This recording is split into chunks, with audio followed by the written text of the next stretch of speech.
Hello प्यारे students, my name is Saiful Misba. Welcome to my earth study channel. आज हम पढ़ने वाले हैं क्लास 8 का चैप्टर नंबर 1 यानी आपकी फर्स्ट पोएम जिसका नाम है the ant and the cricket. Okay, और ये अडेप्ट की गई है एसोप्स की फेबल से। एसोप्स कौन है? बहुत एंशियंट पुराने राइटर हैं जो कि फेबल्स लिखा करते थे। अभी फेबल क्या होती हैं तो चलिए जानते हैं। A fable is a story often with animals as characters that conveys a moral. अब फेबल भी एक स्टोरी होती है जो हमें एनिमल्स के द्वारा की जाती है। एनिमल्स के ज़रिए, एनिमल्स कैरेक्टर के ज़रिए से हमें मोरल कन्वे किए जाते हैं, यानी मॉरल्स स्टोरी होती हैं ये जो हमें एनिमल्स के द्वारा बताई जाती हैं। This poem about an ant and a cricket contains an idea of far-reaching significance. और ये जो स्टोरी है जिसके बारे में पढ़ेंगे, द एंट, इसमें एक एंट होती है और एक क्रिकेट होता है। और ये क्या मॉरल हमें देता है, क्या किस चीज़ की सिग्निफिकेंस हमें बताता है? फार रीचिंग की, यानी हमें अपना फ्यूचर देखना चाहिए। हमें देखना चाहिए कि हमारे साथ क्या हो सकता है, उसके लिए हमें प्रिपेयर रहना चाहिए पहले से। Which is as true of a 4-legged cricket as of a 2-legged one. Surely you have seen a cricket that has 2 legs. अब यहाँ पर हो रही है बच्चों, ये जो 4 legs तो हमें पता है कि किसकी होती हैं, क्रिकेट की, बट 2 legs कौन क्रिकेट होता है? 2 legs वाला कौन सा क्रिकेट होता है? ये होता है ह्यूमन बींग्स की। यहाँ पर बात की जा रही है। हमारे जो राइटर है वो ह्यूमन बींग को टॉन्ड कर रहे हैं। तो मतलब ये जो स्टोरी है ये बहुत बहुत बहुत इंटरेस्टिंग स्टोरी है। इसमें एक क्रिकेट होता है, एक एंट होती है। क्रिकेट अपना पूरा वक्त ज़ाया कर देता है, जो भी इम्पोर्टेंट टाइम होता है उसके पास वो उसको ज़ाया कर देता है। वहीं दूसरी तरफ जो एंट होती है वो अपने टाइम को अच्छे से उसको टाइम को कंज्यूम करती है, पूरे टाइम को अपने। और फिर अब देखते हैं आगे क्या होता है।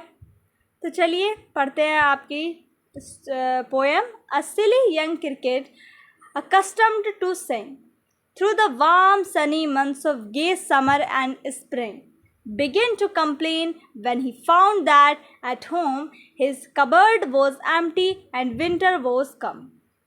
अब सिली क्यों कहा गया है? यानी बेवकूफ़ जो यंग क्रिकेट था वो क्या गाता रहता था? गाने ही गाता रहता था, क्योंकि वो गाने की उसको हैबिट थी, एक आदत थी। तो वो क्या करता रहता था पूरे दिन? जो भी वार्म गरम सनी मंथ्स थे, समर डे था, हैप्पी समर थे, स्प्रिंग्स था, तो ये सारे दिन थे, यानी गर्मियों के दिन थे और इतना अच्छा मौसम था। तो उस वक्त में वो क्या करता रहता था? पूरे वक्त वो गाना गाता रहता था और बस मज़े करता रहता था।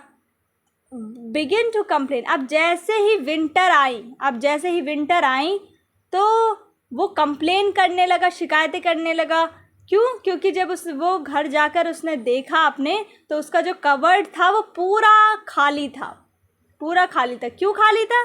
क्योंकि उसने पूरे अपनी जो समर्स थे उसने गाने में बिता दी और अपना वक्त जो है उसको इम्पोर्टेंस नहीं दी टाइम को। और टाइम कभी भी बच्चों जब एक बार चला जाता है तो वो कभी भी वापस नहीं आता है।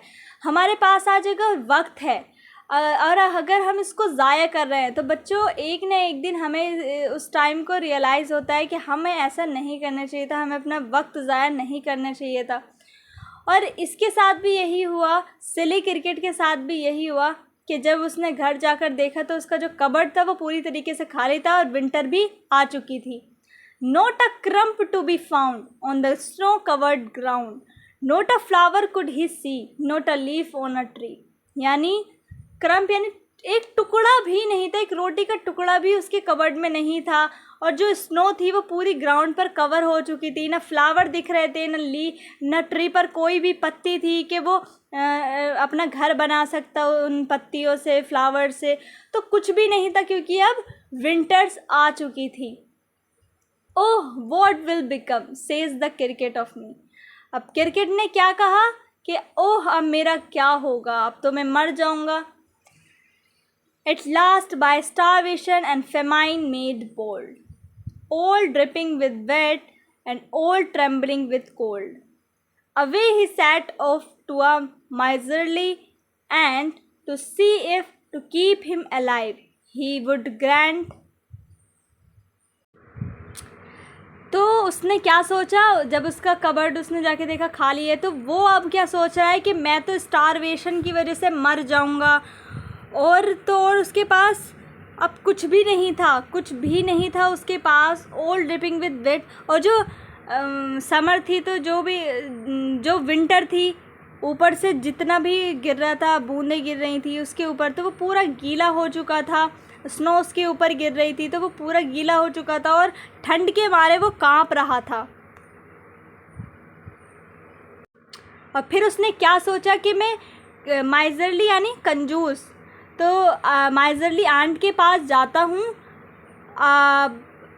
और अगर मैं ऐसा नहीं करूँगा तो क्या होगा, वो तो मर जाएगा। तो इसीलिए उसने सोचा कि मैं एंट के पास जाऊँगा, उससे हेल्प लूँगा, शायद वो मेरी कुछ हेल्प कर दे। ठीक है। Him shelter from rain and a mouthful of grain he wished only to borrow, he would repay it tomorrow। अब जो हमारा ये क्रिकेट है वो सोच रहा है मन ही मन में कि ऐसे तो मैं मर जाऊंगा स्टारवेशन की वजह से, और मैं गीला भी हो चुका हूँ और मेरे पास कोई शेल्टर भी नहीं है। तो उसने सोचा कि मैं एंट के पास जाता हूँ, वो मुझे कुछ तो यानी मुझे रेन से बचने के लिए शेल्टर दे सकती है, मुझे थोड़ा बहुत तो खाने के लिए देंगी, और मैं उनसे उधार ले रहा हूँ, मैं उनको वापस टुमारो यानी कल जब मेरे वक्त अच्छा हो जाएगा तो मैं उनको वापस पे भी कर दूँगा। If not he must die of starvation and sorrow. और अगर मैंने ऐसा नहीं किया, उनसे मदद मांगने नहीं गया, तो मैं भूख के मारे क्या हो जाऊँगा, मर जाऊँगा। तो अब देखते हैं कि जो हमारी माइजरली एंट है वो उसकी हेल्प करती है या नहीं। Says the ant to the cricket, I am your servant and friend, but we ants never borrow, we ants never lend. But tell me, dear cricket, did you lay nothing by when the weather was warm? Quoth the cricket, not I. अब हमारी जो एंट है उसने क्या किया, क्या कहा, उसने कहा कि देखो तुम मेरे दोस्त हो, ऐसा कुछ नहीं है, हम तुम्हारे दोस्त ही हैं, बट एंट्स जो होती हैं वो कभी भी ना कोई चीज़ देती है और ना ही कभी भी लेती, यानी ना उधार देती हैं ना ही कभी लेती हैं।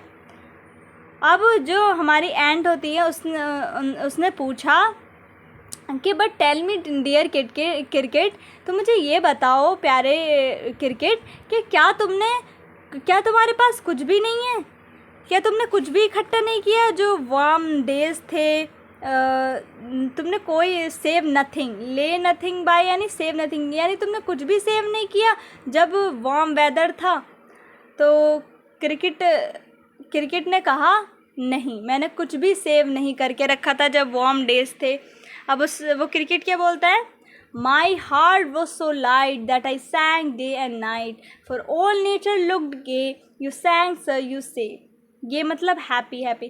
तो अब क्रिकेट बोलने लगा, हाँ मैंने कुछ भी सेव नहीं करके रखा क्योंकि मेरा हार्ट जो था वो बहुत लाइट था जब समर डेज़ थे, बहुत सब कुछ बहुत अच्छा लग रहा था, नेचर मुझे बहुत अच्छा हैप्पी एकदम लग रहा था, इसीलिए मैं क्या कर रहा था, सिर्फ गाने ही गा रहा था, दिन रात में सिर्फ गाने गा रहा था क्योंकि मुझे बहुत हल्का महसूस हो रहा था, गर्म था सब कुछ और मुझे नेचर भी बहुत अच्छा हैप्पी लग रहा था, इसीलिए मैं सिर्फ गाने गा रहा था। यू सैंग सर यू से। अब जो एंट होती है वो क्या कहती है, अच्छा तो तुम्हारा कहने का मतलब है कि तो तुम्हारा कहने का मतलब है कि तुम गाने ही गा रहे थे।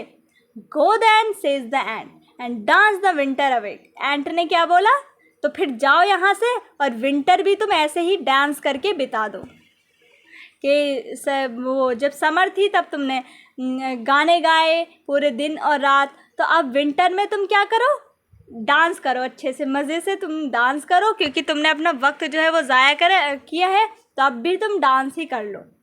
Thus ending, he hastily lifted the wicket and out of the door turned the poor little cricket. Fox called this a fable, I'll warrant it true. Some crickets have 4 legs and some have 2. अब and में क्या होता है, जल्दी से वो जो एंट होती है ना, वो उसको घर से एकदम धक्का दे के बाहर निकाल देती है और अपना डोर से वो उसको धक्का दे के बाहर निकाल देती है और अपना डोर बंद कर लेती है कि भैया जाओ यहाँ से, हम तुम्हें कुछ नहीं देने वाले। तो लास्ट में जो 2 लाइन्स हैं उसमें हमारे जो नरेटर हैं, जो हमारे राइटर है एसोप, वो बोल रहे हैं कि लोग कहते हैं, फोक्स यानी लोग कहते हैं कि ये सिर्फ फेबल है, यानी सिर्फ एक मोरल स्टोरी है, but I will warrant it true, लेकिन मैं गारंटी देता हूँ कि ये सच है, कि ये जो स्टोरी है ये जो इमेजिनेशन वाली इमेजिनरी नहीं है, बल्कि ये सच है ये स्टोरी। कुछ क्रिकेट्स की 4 लेग्स होती है, यानी यही क्रिकेट जो इस स्टोरी में बात हुई, और कुछ के 2 लेग्स होती है। तो 2 लेग्स वाले कौन क्रिकेट है बच्चों? Human beings. ये बच्चों है तो एक स्टोरी फेबल, लेकिन ये क्या सिखा रही है?